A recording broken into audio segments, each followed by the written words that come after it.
Hello viewers, स्पर्धा या आपल्या यूट्यूब चॅनलमध्ये आपल्या सर्वांचं स्वागत आहे। आपण या व्हिडिओ सिरीजमध्ये आन्सर रायटिंगची प्रॅक्टिस करत आहोत। आपण जे दररोज प्रश्न काढत असतो आणि त्यावर उत्तर लिहित असतो ते मेनली द हिंदू आणि इंडियन एक्सप्रेस या इंग्रजी वृत्तपत्रामधून काढत असतो, कारण परीक्षेसाठी महत्त्वाची असणारी आर्टिकल येत असतात। आज आपण new green India mission roadmap in climate change battle हे आर्टिकल पाहणार आहोत। जर तुम्हाला व्हिडिओची स्पीड स्लो वाटत असेल तर तुम्ही व्हिडिओची स्पीड वाढवू शकता, यूट्यूबवर तशी सुविधा आहे। मंगळवारीच गव्हर्नमेंटनी ग्रीन इंडिया मिशन जे आहे त्याचा सुधारित आराखडा जाहीर केलेला आहे। ग्रीन इंडिया मिशन कशासाठी आपण लॉन्च केलेली आहे? हवामान बदल, क्लायमेट चेंज जे आहे त्याच्यावर मात करण्यासाठी, जंगल व झाडांचे प्रमाण वाढवण्यासाठी, वाळवंटीकरण कमी करण्यासाठी, आणि जो सुधारित आराखडा आहे रिवाइज्ड रोडमॅप आहे त्यामध्ये आपण अरवली रांग, पश्चिम घाट, हिमालय व कांदळवने, मँग्रोव्ज यावर फोकस केलेला आहे। आता ग्रीन इंडिया मिशन बद्दल थोडी माहिती घेऊया। ग्रीन इंडिया मिशन जी आहे ती फेब्रुवारी 2014ला लॉन्च झालेली आहे। ती national action plan on climate चेंजची भाग आहे। National action plan on climate चेंजमध्ये 8 अभियान आहेत, त्या 8 अभियानापैकी एक ग्रीन इंडिया मिशन आहे।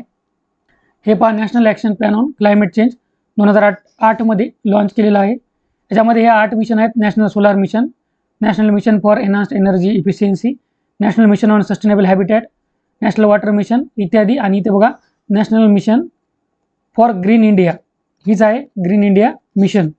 तर प्रत्येक मिशन वेगवेगळ्या साली लॉन्च केलेली आहे, जसं की ही 2014ला लॉन्च केलेली आहे, तरी 10 वर्षासाठी लॉन्च केलेली होती, त्यामुळेच 2025ला आता सुधारित आराखडा आणलेला आहे।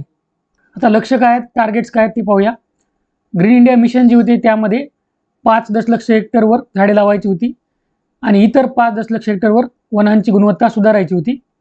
आता नव्या रिवाइज प्लॅनमध्ये काय, 24 ते 25 दशलक्ष हेक्टर जमिनीवर वृक्ष लागवड तसेच वृक्ष सुधारणा करायची आहे। वृक्ष सुधारणा म्हणजे इथं पुनर्स्थापना, रिस्टोरेशन करायचं आहे।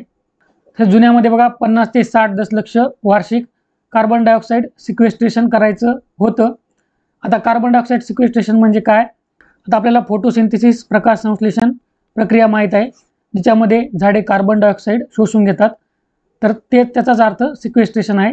जो कार्बन डायऑक्साईड झाडे शोषून घेतात त्यालाच सिक्वेस्ट्रेशन असं म्हणायचं। तर आपल्याला तेवढं 50 ते 60 दशलक्ष वार्षिक कार्बन डायऑक्साईडचं सिक्वेस्ट्रेशन करायचं होतं या ग्रीन इंडिया मिशनमध्ये। जुन्या रिवाइजमध्ये आपल्याला 3.39 बिलियन टन कार्बन डायऑक्साईडचं सिक्वेस्ट्रेशन करायचं आहे। जुन्यामध्ये 5 कंपोनंट होते, मोर ऑर लेस दोन्हीमध्ये सेमच कंपोनंट आहेत। नव्यामध्ये रिवाइज सुधारित आराखड्यामध्ये 3 कंपोनंट आहेत। तुम्हाला एक कंपोनंट बद्दल माहिती पाहिजे, ती म्हणजे याच्यामध्ये ॲड केलेला आहे, जुन्यामध्ये नव्हता तो, वनांवर जीवन जगणाऱ्या समाजाचे जीवन सुधारणे। म्हणजे आदिवासी वगैरे जे वनांवर जीवन जगतात त्यांचं जीवन सुधारायचं, लाईव्हलीहूड अपॉर्च्युनिटीज त्यांना द्यायच्या, हा एक कंपोनंट या रिवाइज्ड ग्रीन इंडिया मिशनमध्ये आहे। आता या आर्टिकलमध्ये काही डेटा दिलेला आहे, डेटा तुम्ही नोट डाऊन करून घेऊ शकता। नोट डाऊन तुम्हाला GS3 सामान्य अध्ययन 3 याच्यामध्ये पर्यावरण, एन्व्हायरमेंट या टॉपिकमध्ये करायचं आहे। 2018-19 मध्ये 33% भारताचे क्षेत्र, जवळपास 98 दशलक्ष हेक्टर क्षेत्र, एवढ्या क्षेत्रावर जमिनीची अवनती झालेली आहे। हा डेटा कोणी दिलेला आहे? इस्रोच्या डेझर्टिफिकेशन अँड लँड डिग्रेडेशन ॲटलसने, वाळवंटीकरण आणि जमीन अवनती ॲटलस। तसेच United nation framework convention on climate change यामध्ये आपण ॲडिशनल 2.5 ते 3 बिलियन टनचा कार्बन सिंक तयार करण्याचं ध्येय ठेवलेलं आहे 2030 पर्यंत। कार्बन सिंक म्हणजे तेच कार्बन सिक्वेस्ट्रेशन।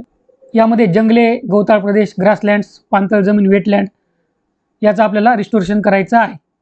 2005 ते 21 मध्ये आपण 2.29 बिलियन टन एवढा कार्बन सिंक आपण अचीव केलेला आहे।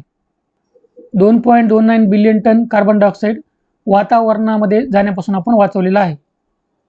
तसेच 26 दशलक्ष हेक्टर जमीन पुनर्स्थापित करायची आहे, रिस्टोर करायची आपण 2030 पर्यंत, हे सुद्धा आपण एक ध्येय ठेवलेलं आहे। तर या संदर्भात आपल्या काही प्रकल्प व योजना आहेत। नॅशनल अफॉरेस्टेशन प्रोग्राम, राष्ट्रीय वनीकरण कार्यक्रम 2000 मध्ये आपण लॉन्च केला होता, परंतु आता हा ग्रीन इंडिया मिशनचा भाग आहे। नगर वन योजना 2020ला लॉन्च केलं, या अंतर्गत 600 नगरवन, 400 नगरवाटिका आपल्याला लावायच्या आहेत 2024-25 पर्यंत। म्हणजे हा झालेला आहे 2024-25चा कार्यकाळ आणि आपण एवढे लावलेले असतील। याबद्दल तुम्ही माहिती घ्या लावलेल्या आहेत की नाही, हे तुमचं होमवर्क. कॅम्पा फंड आहे, कंपेन्सेटरी अफॉरेस्टेशन मॅनेजमेंट. हे काय नाही, एक फंड आहे. जर एखादा बिझनेसमॅन समजा त्याला एखादा प्रोजेक्ट उभारायचा आहे, त्यासाठी त्याला काही झाडे तोडावी लागणार आहेत, तर त्या जागेवरची ती झाडे तोडणार आणि त्या झाडाच्या बदल्यामध्ये काही रक्कम या फंडमध्ये गोळा करणार, तसेच नवीन झाडेसुद्धा लावणार. आणि हेच आपलं चुकत आहे. आपण हे जे विकास करण्यासाठी हे झाडं तोडत आहोत ना, आणि उगं नाटक करत आहोत दुसरीकडे झाडं लावण्याचा, हे जोपर्यंत बंद होत नाही तोपर्यंत झाडं तोडणं थांबणार नाही. आणि तुम्ही कितीही नाटकं केले झाडं लावायची, तरी आपण जेवढी झाडं तोडलीत तेवढी झाडे लावू शकत नाहीत. नुसतं झाडं लावून काही कामाचे नसते, त्या झाडांना जगवावं लागतं. आणि रील बनवण्यासाठी, फोटो काढण्यासाठी मंत्री संत्री जातात, झाडं लावतात, फोटो काढतात, एवढं वृक्षारोपण केलं, 1 लाख केलं, 5 लाख केलं, पण झाडं किती जगले, काय जगले हे कोणी सांगत नाही. असो, परंतु हा कॅम्पा फंड त्यासाठी आहे. आणि या फंडमधला 90% फंड राज्यांना भेटतो, 10% केंद्र सरकार स्वतःकडे ठेवून घेतं. आता जेवढी आपण माहिती पाहिलेली आहे त्यावर तुम्हाला प्रश्न लिहायचा आहे. हवामान बदलाच्या रणनीती संदर्भात ग्रीन इंडिया मिशनची मुख्य उद्दिष्टे आणि सुधारित आराखड्यावर चर्चा करा. याच्यामध्ये तुम्हाला अभ्यासक्रमाच्या सामान्य ज्ञान 3 GS 3 ह्याच्यामध्ये पर्यावरण एन्व्हायरमेंटमध्ये हा प्रश्न येतो. कीवर्ड, याच्यामध्ये कीवर्ड आहे बघा, चर्चा करा हा कीवर्ड आहे. तर तुम्हाला चर्चा करताना काय करायचं आहे, जसं आपण चर्चा करताना आपण काही पॉझिटिव्ह मुद्दे मांडतो, काही निगेटिव्ह मुद्दे मांडतो, काही उपाय देतो, अशा गोष्टी तुम्हाला इथे सुद्धा करायच्या आहेत. जे आपण गोष्टी बघितलेल्या आहेत त्याच गोष्टी तुम्हाला इथं लिहायच्या आहेत. तसेच प्रत्येक उत्तरामध्ये इंट्रोडक्शन पाहिजे, बॉडी पार्ट पाहिजे आणि कन्क्लुजन पाहिजे. तुम्हाला उत्तर लिहिण्यामध्ये काही अडचण येत असेल तर टेलिग्रामवर तुम्हाला मी उत्तर देणार आहे, ते उत्तर तुम्ही रेफर करू शकता. आणि काही तुम्हाला अडचण असेल तर तुम्ही कमेंट करून विचारू शकता. आशा करतो या व्हिडिओमध्ये तुम्हाला फायदा होईल. All the best. थँक्यू.